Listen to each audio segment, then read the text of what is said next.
Nah, ini merupakan kendala yang umum terjadi. Sedangkan kita tidak bisa 100% menyalahkan firma hukum atau perusahaan. Kenapa? Karena mereka pasti akan memprioritaskan orang yang sudah familiar. Mau seobjektif apapun checklistnya, pasti ujung-ujungnya cari orang yang bisa dipertanggungjawabkan kredibilitasnya. Jadi itu fungsinya kenapa saya selalu mensyaratkan. Memang kadang nggak mudah kalau ada yang WA kita, saya mau ngomong gitu tuh kayak wah katanya kok kiasu banget gitu ya. Harus bayar 500.000 untuk ikut kelasnya segala macam, ini manfaatin anak magang. Ya boleh kalau kalian mau bilang seperti itu.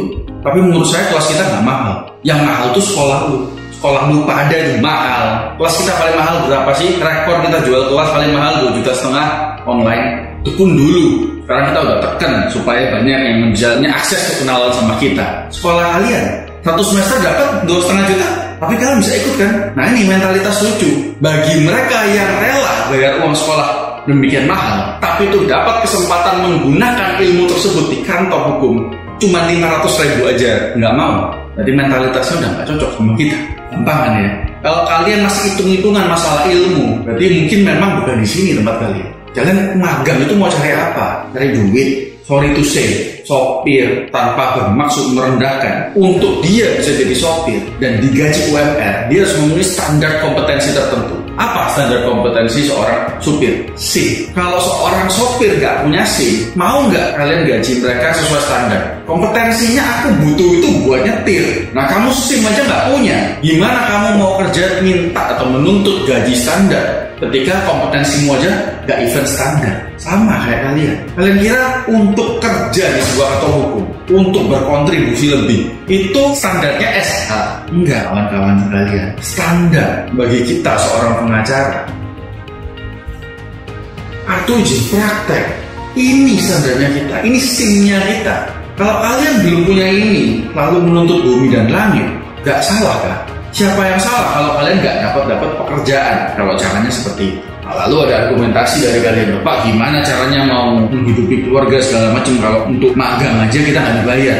Loh, siapa bilang profesi advokat ini profesi itu cari duit? Itu kan kalian sendiri yang menyimpulkan ketika kalian melihat figur-figur tertentu mampang di internet yang sudah sukses, yang sudah punya jam terbang.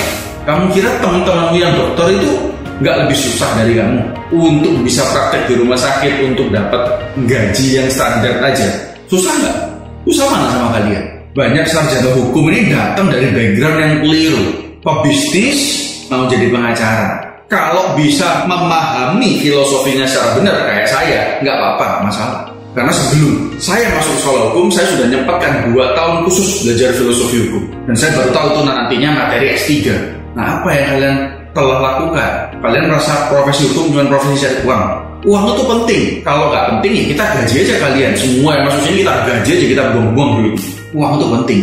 Tapi semangatnya kalau keliru, ya mungkin tempatnya nggak di sini. Jadi untuk penyetaraan perspektif, penyetaraan hubungan kerja, saling respect satu sama lain, sudah saling tahu, untuk bisa memaksimalkan jangka waktu magang kalian mungkin 1-3 bulan di sini yang cukup singkat tersebut, akan sangat percuma kalau waktu itu dipakai hanya untuk kenalan-kenalan doang. Buang waktu, buang resource kantor, buang slot kursi. Ini saya renovasi kantor nggak murah untuk menyediakan tempat buat kalian.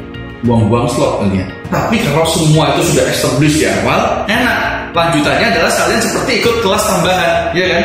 Kalian bayar 500.000 perak, dapat kelasnya, transaksi selesai.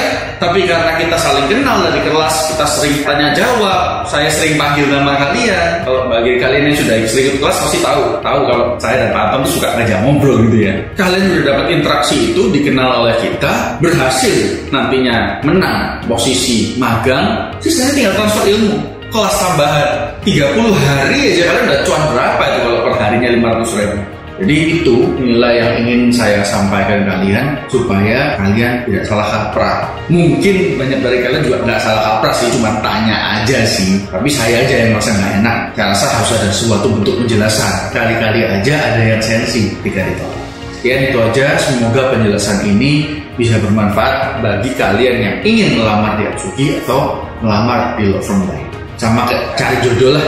Kalau kamu cuma cari cewek lewat Google, lewat Tinder, lewat Instagram, terus langsung kamu DM, lalu kamu berharap dapat perhatian perhatian yang sama dari cewek itu dengan sainganmu yang bener-bener riset tentang satu cewek ini, cari circle-nya, deketin circle-nya dulu, dikenalin secara langsung, pernah ngobrol secara langsung. Ya pasti perhatiannya beda. Sama lah, semua di dunia itu seperti itu. Cari klien, menjilat dosen, sama semua. Dan memang that's how the world works. Kembali lagi, kenal, maka